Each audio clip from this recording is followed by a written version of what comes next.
Majority Leader, I told the sponsor that I wanted to give my comments about this because I was just in Nueva Vizcaya a few months ago, and Ruth Padilla, the wife of the late Governor Padilla, I think a relative of our colleague, Senator Robin Padilla, Mrs. Ruth has been telling me about the opposition of the locals on the exploration happening here. Just to put on record, Mr. President, I believe that the primary protected area across Dupax del Norte and Dupax del Sur is the Casecnan Protected Landscape, which was officially designated under the Expanded National Integrated Protected Area System, or INIPAS, in 2018.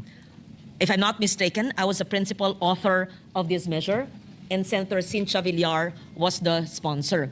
I would like to know whether the good sponsor, Senator Erwin Tulfo, would like to confirm, aside from the area being part of the Sierra Madre Mountains, if the Casecnan Protected Landscape, which is a protected area, is part of this Dupax del Norte and Dupax del Sur area.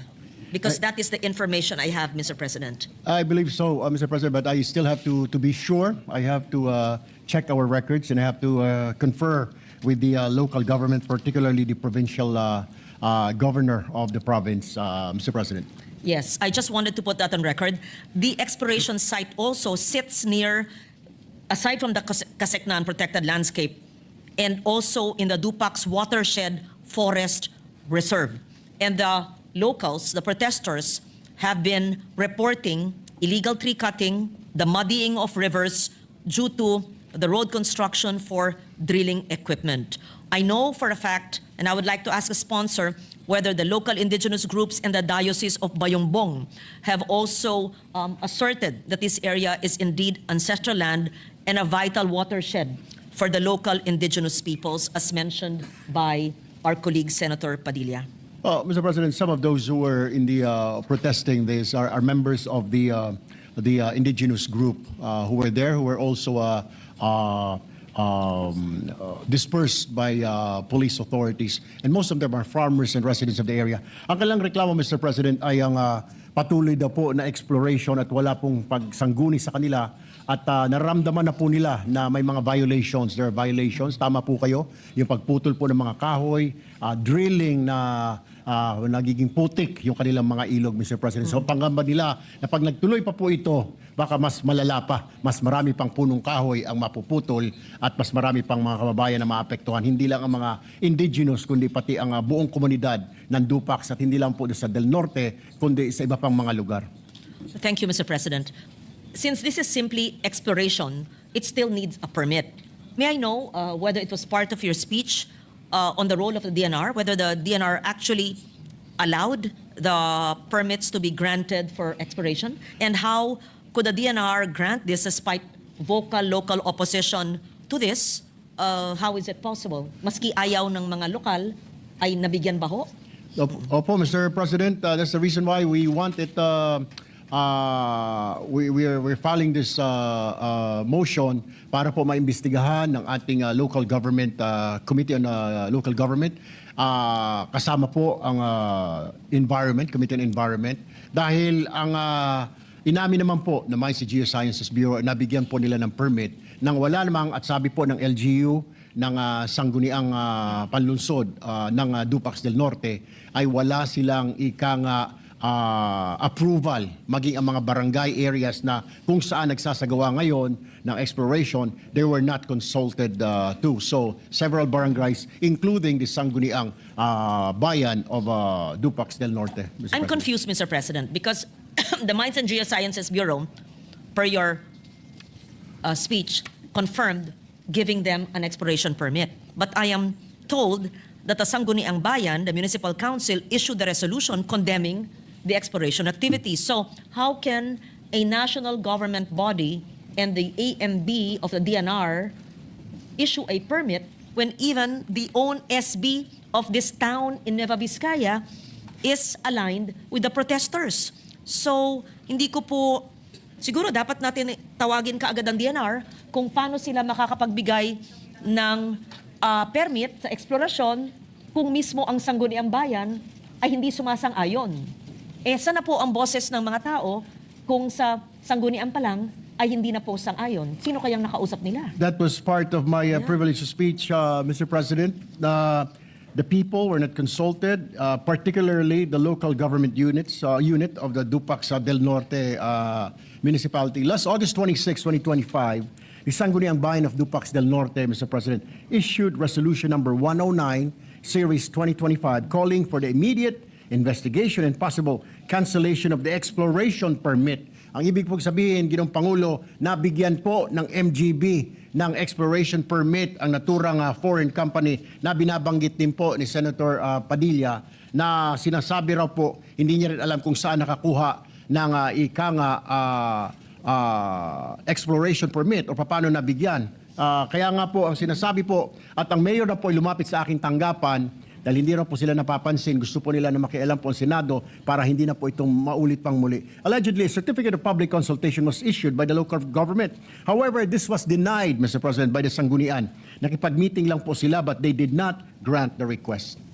Thank you for that. It's possible also, ito kaya'y nabigay ng matagal ng panahon, iba na ang sanggunian noon at ang LGU head, ang mayor, at hindi pumayag noon or pumayag noon at hindi pumapayag ngayon. Kaya importante po natin malaman sa MGB kung paano ba ito. Kasi every 3 years, nagpapalit naman yan eh. Tama Pero po. sana makakapunta ang mga katutubo, ang mga magsasaka, ang mga taong bayan na walang koneksyon sa politika, sino na ang makakapagsalita para sa kanila kung nagiging putik ang mga ilog, kung nagiging butas-butas na sungka ang mga bundok at guguho na lang ang mga bundok dahil inuuka ng mga makapangyarihan o dayuhan na wala naman permiso sa mga nakatira doon. Yun po sana ang gusto, Mr. President, ng Sangguniang Bayan ng Dupac del Norte at gayon din po ng komunidad na sila po ay sana ay nakonsulta. Subalit, ang malungkot po dyan, dinisperse po sila dahil nagpalabas pa po ng isang court order daw ang court para i-disperse po sila. Kaya masamang-masama po ang loob ng sanggunian, ng pamahalaan doon, ng lokal na pamahalaan at ng mga residente dahil malinaw na hindi po legal o legit yung exploration permit. Sila pa po ang pinalayas ng mga pulis pero ayon naman sa otoridad, sa mga pulis, yun naman daw po ay may isang court order. So makikita lamang po natin talaga dito, Mr. President, na gaano makapangyarihan po ang kumpanya na yun na nakakuha po ng permit, ng court order para i-disperse po yung mga kababayan natin doon. Just for the information of the body, Inipas Act law, which I was a principal author of in 2018, covers 86,246 hectares of land in Quirino, Aurora, and Nueva Vizcaya. I'm not saying that this specific area is part of it. I'm having it checked. But even if it is not, yan ay, how do you say it, parang valley, di ba? Ang Vizcaya. At saka nandyan ang watershed areas. If I'm not mistaken, Mr. President, bahagi po yan ng sa paanan po ng Sierra Madre Yes, Ranges, yes. Mr. President. Thank you for that. I would like to join you in this investigation as well and many other areas. Sa dami-dami naman ng yamang lupa, doon na sila sa pumapayag na local governments na walang katutubo at hindi naman nawawasak ang kabuhayan ng mga lokal na komunidad. Maraming salamat. Thank you, Mr. President. Thank you, Mr. President. Thank you, Mr. President. Mr. President, Yes, Majority I move Leader. for my previous motion that we refer this speech and all the interpellations to the Committee on Local Government for the primary committee and the secondary committee, the Committee on Environment and Natural Resources. Any objection? Hearing none, the motion is approved. So referred. Thank you, Mr. President. Just some housekeeping matters, Mr. President.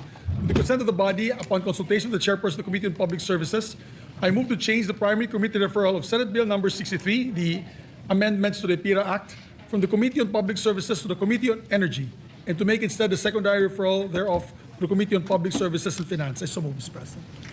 Any objection? Hearing none, the motion is approved for the transfer. I'll talk to you for 1 minute.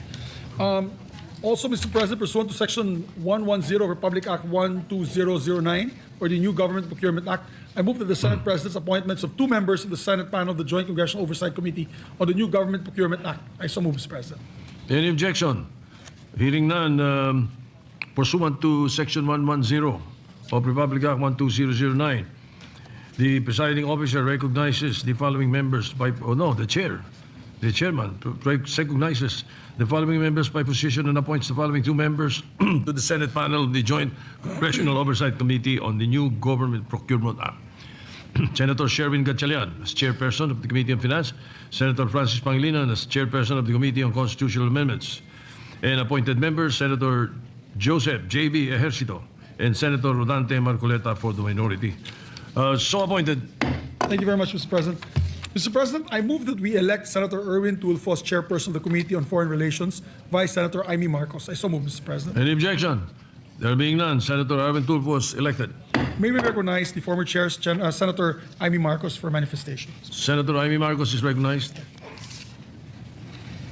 Thank you very much, Mr. President, Majority Leader. Ako po ay nagpapasalamat sa lahat ng konsulado, embahada at mga opisinang hindi naging maramot sa suporta at pagtanggap, lalong-lalo na ang Department of Foreign Affairs na naging katwang ko sa pagbibigay ng 3.5 taon ng pakikipag-ugnayan pandaigdig. Taas noo at taus-puso po ang aking pag-uulat sa bayan ng ating nagawa bilang tagapamahala ng Committee ng Foreign Relations sa Senado. Ang bawat tagumpay ay bunga ng makapilipinong paglilingkod ng Senadong naniniwala sa aking kakayahan. Nagpapasalamat ako at ang aking opisina sa pagkakataong iangat ang Senado at ang Pilipinas mismo sa bawat pulong sa ibayong dagat. Salamat sa mga kapwa kong senador sa kanilang kumpiyansa at pagtitiwala sa mga hakbang na ginagawa para lamang sa bayan, walang halong damdaming personal o politika.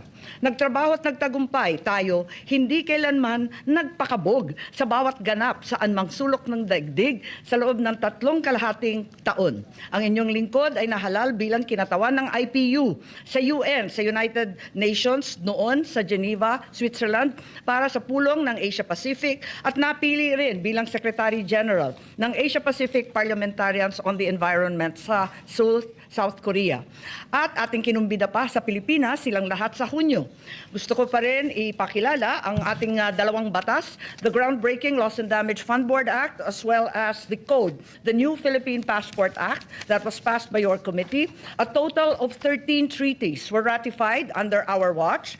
The Violence and Harassment at Work, the Double Taxation Acts, the Social Security Agreements, Cultural Diversity, a long-standing, almost 20-year-old treaty pending for the longest time, and several other acts that should be perhaps the template for many to follow, the Transfer of Sentenced Persons Treaty, the Host Country Agreements, the Philippines-U.S. Narcotics Control, and the Marine Diversity Act. All of these treaties were passed. Also, a total of 8 inquiries in aid of legislation into the Philippine-U.S. Task Force, the One China policy, some very controversial issues, the Ayungin Shoal incident, the inquiry on the U.S. Air Force landing, the Afghan visa applicants, and of course, the infamous ICC hearings on the kidnapping and extraordinary rendition of former President Duterte to the ICC in The Hague. Naway, mas mapayabong ng susunod na chairman ang committee natin, alang-alang sa kapakanan ng Senado para sa sambayan ng Pilipino. Muli, maraming salamat sa karangalan ibinigay ninyo sa akin na maglingkod bilang inyong chairperson ng Committee ng Foreign Relations. Maraming salamat po. Thank you, Senator Marcos. Majority Leader. Thank you very much, Mr. President. Mr. President, before we recognize Senator Raffy Tulfo to avail of the privilege hour, we just like to put on record Senator Mark Villar's wishes to insert his explanation of vote on SBN Senate Bill number 1509, or Philippine Geriatric Center, into the record, Mr. President. We insert into the records. Thank you. And we'd now like to recognize a distinguished colleague, Senator Raffy Tulfo. To avail of the Senator privilege Raffy hour. Tulfo is recognized.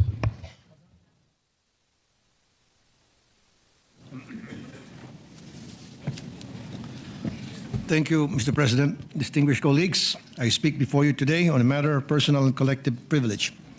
Water is essential to man. The human body is approximately 50 to 70% water. A human can typically survive about 3 to 4 days without water, and it is recommended that a person drink about 2 to 3 liters of water each day. And not just any water, it must be sufficient, safe, acceptable, physically accessible, and affordable water. This is indispensable to sustain life and health, and fundamental to the dignity of all. Parte ng dignidad ng isang tao ang magkaroon ng access sa malinis na tubig. Nalulungkot po ako na ang napagkakaitan ng dignidad na ito ay ang ating mga kabataan. Mr. President, in 2024, isang grupo po ng magulang at estudyante mula sa isang public school sa Dasmariñas, Cavite ang lumapit sa akin dahil sa kawalan ng tubig sa kanilang paaralan at dahil sa kalunos-lunos na lagay ng kanilang palikuran, meaning yung kanila pong CR. Water taps often run dry and cannot reach higher floors, while the toilets are dirty, broken, and unusable. Kaya naman nagtitiis na lang sa uhaw at pag-ihi at pagdumi ang mga estudyante. Ayon sa mga nagreklamo, ginagawa na lamang ng paraan ng PTA or Parents Teachers Association ang problema sa pamagitan ng pag-ambag-ambag upang mapagawa ang lumang motor pump. Nang inilapit po nila ito sa amin, nag-abot ng tulong ang DPWH sa paglagay ng rainwater harvesting system at nakausap din ng paralan ng LGU. Nagawa ng paraan ang CR at ito ay nasiayos naman. Pero nung nangumusta kami kamakailan, napag-alaman na namin na ang CR ay muling di nagagamit. Ang mga bata ay muling napipilitang gumamit ng CR sa ground floor. Walang tunay na aksyon para sa permanenteng solusyon. As chairperson of the Committee on Public Service, I'm bombarded with complaints on water utilities. During the past few months, I have been talking with communities, local water districts, and LGUs, and it is clear that we are still far from providing adequate water service for our people. Mapalad po tayo dito kung kailangan natin uminom ng tubig, may filtered water, may bottled water, at siyempre, kahit paano ay may malinis din na tap water. Pero para sa ilan nating mga kababayan, the availability of water is a guessing game. Para sa marami nating mga mag-aaral sa public school, ang kawalan ng tubig ay realidad na nakasanayan nila. Di tulad natin dito, ang ating mga estudyante ay walang malinis na tubig na naiinom. Kung may tubig man na dumadaloy sa gripo, hindi ito ligtas na inumin. Kailangan magdala sila ng sariling tubig. At pag naubos ito, tiis na lang o kailangan nilang bumili. Sa ibang paaralan, may vendo dispenser na piso-piso o 5 piso. Sino kayang kumikita dito? Pero meron din namang mababait na mga guro na bumibili ng blue container ng water para sa kanilang klase para sa mga batang nakalimot magdala ng tubig. Malaking problema din nila ang poor sanitary facilities dahil walang tubig, madalas na madumi, mabaho at mapanghi ang mga CR. Madaming nagsabi na walang tagalinis sa mga CR. Minsan umasa na lang ang paaralan sa mga parent volunteers para malinis ang mga CR. Meron naman talagang walang gumagana na CR, kaya ang estudyante ay nakiki-CR na lang sa ibang building o minsan sa ibang paaralan. At ang masahol pa, nangangapit bahay. At dahil dito nagkakaroon ng insidente ng cutting classes. Nagliliwaliw ang mga bata, yun na lamang ang kanilang ginagawa. Marami ng insidente ng mga bata ay nag-iigib ng tubig mula sa tangke ng paaralan o mula sa baba para iakyat sa CR sa itaas. May nakarating din sa akin na binibigyan ng mga bata ng water bottle upang doon na lamang umihi ang mga estudyante. Kung sa atin kaya ipagawa ang mga ganitong bagay, papayag ba tayo? Of course hindi, tayo manggagalaiti. Paano kung sabihin sa atin ni SP na bago pumasok, mag-CR muna tayo sa ating mga bahay dahil wala ng CR dito sa Senado? Ganito po ang dinaranas ng ating mga mag-aaral, Mr. President. Kamakailan lang, nasaksiyan ni Pangulong Bongbong Marcos ang ganitong estado ng ating mga paaralan nung siya'y mag-ikot sa Bulacan, kung saan walang running water sa mga CR sa Tibigan Elementary School sa San Miguel, Bulacan at Barihan Elementary School sa